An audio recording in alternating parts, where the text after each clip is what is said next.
Good morning guys! For today's video, ayan, nandito na tayo sa likuran ng bahay.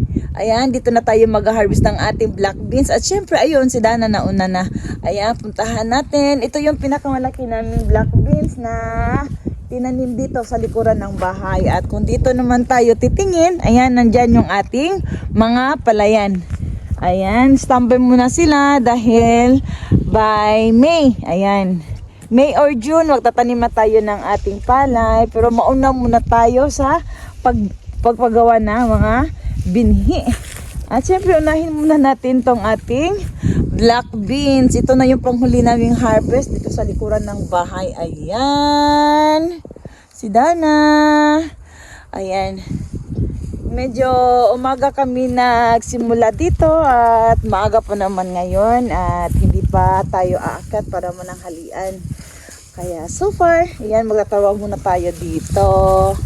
Ay, Otosang, Ohio. Ohio. Ayan, pasyal tayo dito sa ating taniman ng mga gulay. Ayan. Ayan, kung makikita nyo, dito tayo nagtatanim ng ating ube, singkamas, at ano pa ba. Ayan, meron tayong sibuyas ngayon. Ayan, wala akong naitanim dyan. Dahil sa sobrang busy, hindi tayo nakapagtanim ng cabbage or daikon or haksay. Ayan, ready to harvest na ang aking. Ito yung purple gabi ko guys na ayan.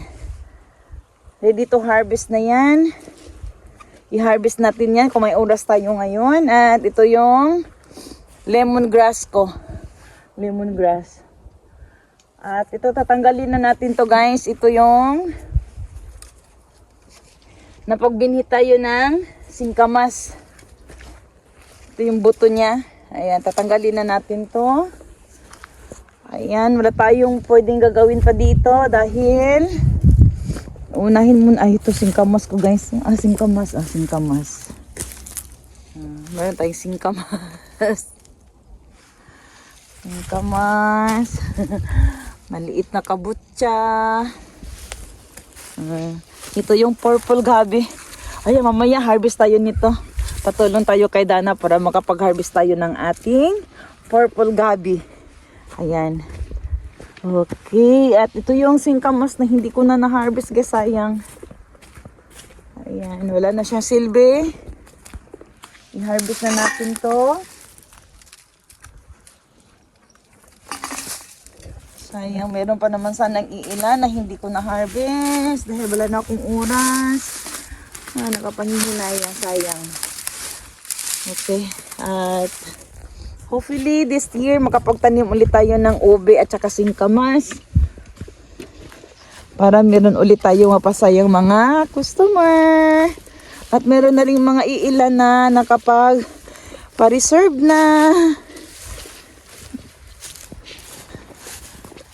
Ayan, okay. At tayo babalik sa ating pag-harvest ng ating black beans. Bye!